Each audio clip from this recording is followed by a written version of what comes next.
Como você está? Espero que esteja bem, esteja em paz. Hoje nós estamos aqui em mais uma edição do nosso Café com Justiça. Obrigado por nos acompanhar nas redes sociais e Gênesis 41, a bola da vez. Bora lá para a leitura? Vamos lá. José interpreta os sonhos de Faraó. Ao final de 2 anos, o Faraó teve um sonho. Ele estava em pé junto ao rio Nilo, quando saíram do rio 7 vacas belas e gordas, que começavam a pastar entre os juncos. Depois saíram do rio mais 7 vacas feias e magras, que foram para junto das outras à beira do Nilo. Então as vacas feias e magras comeram as 7 vacas belas e gordas, e nisso o Faraó acordou. Tornou a adormecer e teve outro sonho. 7 espigas de trigo, graúdas e boas, cresciam no mesmo pé. Depois brotaram outras 7 espigas mirradas e ressequidas pelo vento leste. As espigas mirradas engoliram as 7 espigas graúdas e cheias. Então o Faraó acordou, era um sonho. Pela manhã, perturbado, mandou chamar todos os magos e sábios do Egito e lhes contou os sonhos, mas ninguém foi capaz de interpretá-los. Então o chefe dos copeiros disse ao Faraó: Hoje me lembro das minhas faltas. Certa vez o Faraó ficou irado com os seus 2 servos e mandou prender-me junto com o chefe dos padeiros na casa do capitão da guarda. Certa noite cada um de nós teve um sonho e cada sonho tinha uma interpretação.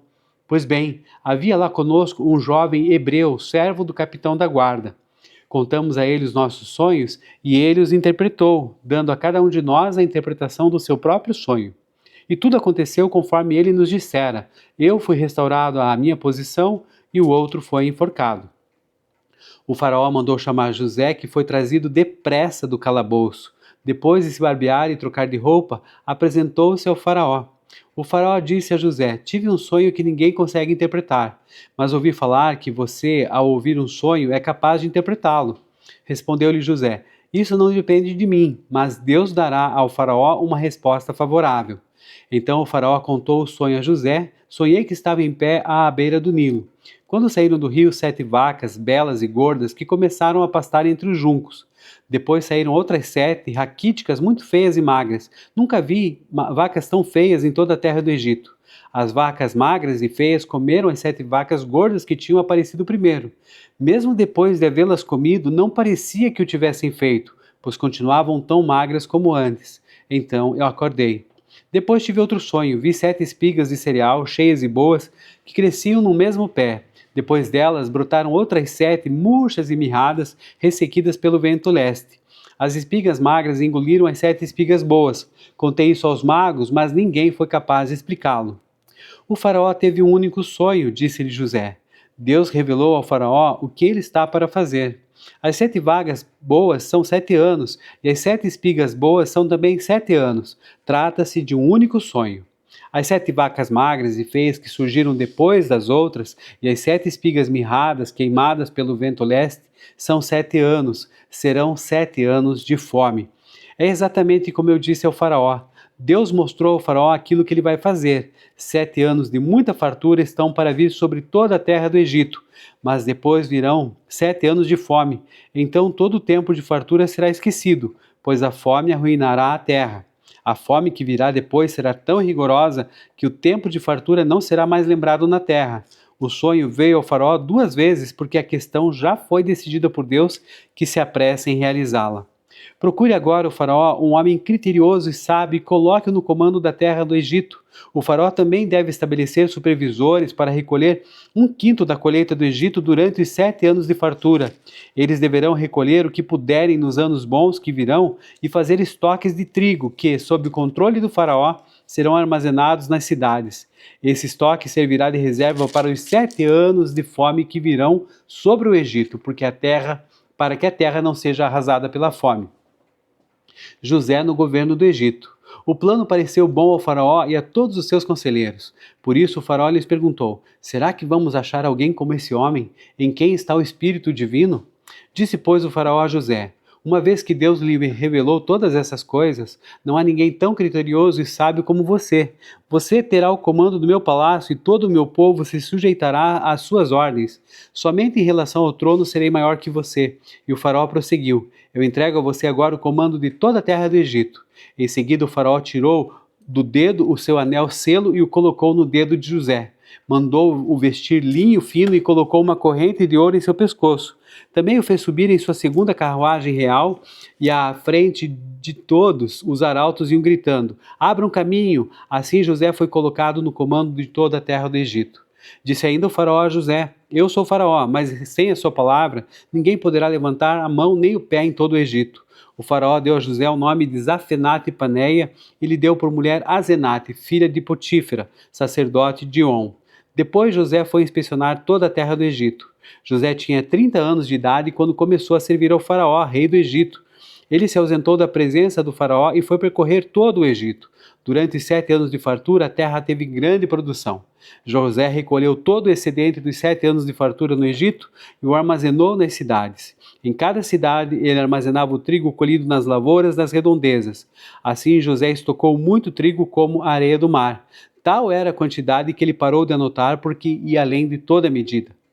Antes dos anos de fome, Azenate, filha de Potífera, sacerdote de On, deu a José 2 filhos. Ao primeiro, José deu o nome de Manassés, dizendo: Deus me fez esquecer todo o meu sofrimento e toda a casa de meu pai.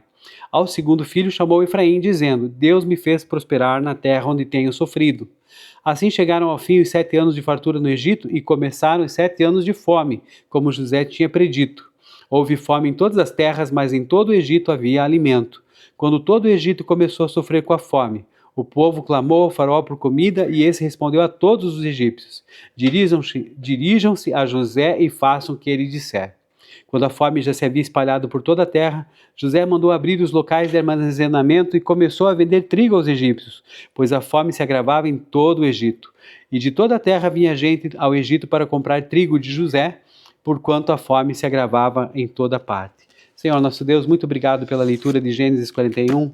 Agora vai à frente, Pai, nos abençoa, nos direciona, nos ilumina também na reflexão da Tua Palavra. Nós oramos assim em nome de Jesus. Amém, amém. Gente, Gênesis 41 é um dos capítulos mais emblemáticos da vida e da narrativa de José, marcando aí a virada dramática da sua história, da prisão para o palácio. Olha só que coisa interessante. E aí a gente vai ver, o texto destaca temas profundos do que? Soberania divina, sabedoria prática, governança e provisão em tempos de crise. Então comecemos aqui sobre a questão dos sonhos do faraó e dessa crise na corte. Ali os primeiros 8 versículos a gente vai ver que passam-se 2 anos inteiros, né? A gente lembra que o copeiro ali esqueceu de José, aí José permanece esquecido ali na prisão, certo? E aí depois a gente vai perceber que o faraó tem sonhos, né? 7 vacas magras e feias ali devoram 7 vacas gordas e bonitas à beira do rio Nilo. Depois, 7 espigas de trigo ali mirradas e ressequidas pelo vento leste engolem 7 espigas cheias e boas. E aí, de modo sutil aqui, você não percebe, mas há um certo ataque aos deuses do Egito. É porque os sonhos do faraó, eles não eram apenas previsões, podemos dizer assim, climáticas, né? Advento da fome, aquela coisa toda. Eles também atingiam o núcleo da religião egípcia, esses sonhos. Por quê? O rio Nilo era adorado ali como uma divindade, o tal do Hapi, né? Se escreve H-A-P-I. E o provedor da vida e da fertilidade no país, era assim que ele era, digamos assim, adorado. Então ver vacas magras emergindo do próprio rio Nilo, devorando as vacas gordas, indicava que a própria fonte vinda do Egito, ali a própria fonte de vida vindo ali do rio Nilo, ela falharia. E depois, com relação às vacas, no Egito, a vaca era o símbolo de Hathor, a deusa do amor, da fertilidade e da agricultura. E o sonho mostrava então que as próprias divindades da fertilidade seriam devoradas por uma escassez avassaladora, provando então que o controle do tempo e das estações pertencia a quem? Nós já sabemos, unicamente ao Deus de José. E aí, o impasse, né? O faraó fica perturbado, ele convoca o pessoal ali, todos os magros e sábios do Egito, mas nenhum deles consegue interpretar os sonhos. É aí que nós vamos para os versículos 9 até o 16, em que há um relato do copeiro diante, então, do desespero do faraó. O copeiro-chefe, então, tem o quê? Tem um estalo de memória, né? Tem ali uma lembrança, tipo assim, um eureka, lembrei agora. Ele se lembra então do jovem hebreu ali na prisão, que interpretou com precisão o seu sonho e o do padeiro também. E temos aí então a preparação em que José é tirado rapidamente da cela, da cela que ele estava ali, né, confinamento, da masmorra, e ele se barbeia, muda então de roupas e se apresenta então ao monarca, ao faraó. E aí a postura teológica de José, quando o faraó afirma ter ouvido que José é capaz de interpretar sonhos, José vai responder o quê? Com firmeza, mas também com humildade. Versículo 16. Isso não depende de mim, mas Deus dará uma resposta favorável ao faraó. Uma curiosidade aqui com relação ao protocolo da barba, né, que ele se barbeou lá. O versículo 14 menciona então que antes de se apresentar ao faraó, José se barbeou e mudou de roupa. Para os hebreus, a barba era um símbolo de dignidade e masculinidade. No entanto, os egípcios o que faziam? Eles consideravam os pelos faciais e corporais um sinal de desleixo, de impureza, de pertencer a povos bárbaros. Então, os sacerdotes e a realeza egípcia, eles raspavam completamente a cabeça e o rosto por razões de higiene e rituais de pureza também. Para ser aceito na presença do monarca e não causar nenhuma repulsa na corte, José então teve que abrir mão, digamos assim, forçosamente, e temporariamente também, de uma marca da sua própria identidade cultural judaica, submetendo-se então à rigorosa etiqueta egípcia. E aí depois nós temos no versículo 17 até o 32 a interpretação desses sonhos, a revelação. José explica que ambos os sonhos têm o mesmo significado e que são um aviso do que Deus está para fazer. 7 vacas e as espigas boas representam 7 anos de grande fartura em todo o Egito. E as 7 vacas e espigas ruins representam então 7 anos de fome severa que virão em seguida, tão devastadora que a fartura anterior ela será esquecida. E aí nós temos a questão da confirmação divina, em que José enfatiza que o sonho foi repetido ao faraó porque o assunto já está ali decidido por Deus, Zé Fini, e Deus tem interesse em realizá-lo, se apressa em realizá-lo. E aí o plano estratégico de José, porque José não se limita ali dos versículos 33 até o 36 a dar uma interpretação espiritual, ele apresenta imediatamente um plano prático ali de gestão pública. Quem sabe tudo isso ele tivesse aprendido também, né, digamos, nos tempos difíceis ali de prisão e toda aquela questão de administração que ele exercia tanto na prisão quanto na casa de Potifar, e isso vai ser também uma teologia prática aplicada à sobrevivência da nação. E aí temos então a liderança. O faraó então deveria procurar um homem criterioso e sábio para administrar o país, também deveria estabelecer comissários responsáveis por recolher a 5ª parte, ele sugere essa 5ª parte da colheita durante aí os anos de fartura, e também estocar esse trigo nas grandes cidades sob a autoridade de faraó, criando então uma reserva estratégica para que a terra ali não fosse destruída pela fome. E aí nós temos dos versículos 37 até o 46, o reconhecimento. O faraó e seus conselheiros ficam impressionadíssimos, né? O rei reconhece a presença do Espírito de Deus em José e o nomeia segundo o segundo em comando no Egito. Então tira o seu anel selo e entrega a ele, né? E aí vestes de linho também, linho fino, uma corrente de ouro no pescoço, e aí então é feito com que José aí ande, né, no segundo carro de honra, e José então recebe o nome egípcio de Zafenate Paneia, e o recebe também por esposa Azenate, filha de Potífera, sacerdote de On. Então o que acontece é o seguinte: o nome egípcio e a sombra de Cristo. O faraó deu a José o nome de Zafenate Paneia, vemos isso no versículo 45.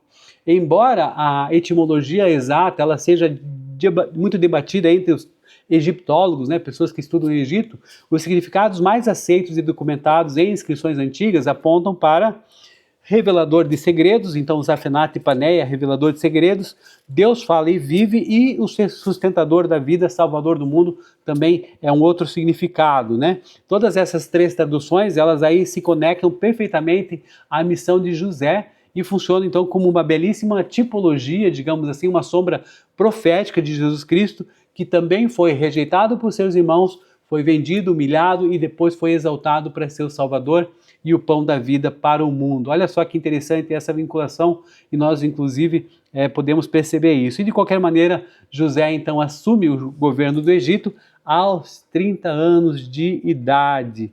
E aí nós temos a questão da execução do plano e a provisão nas crises, dos versículos 47 até os 57.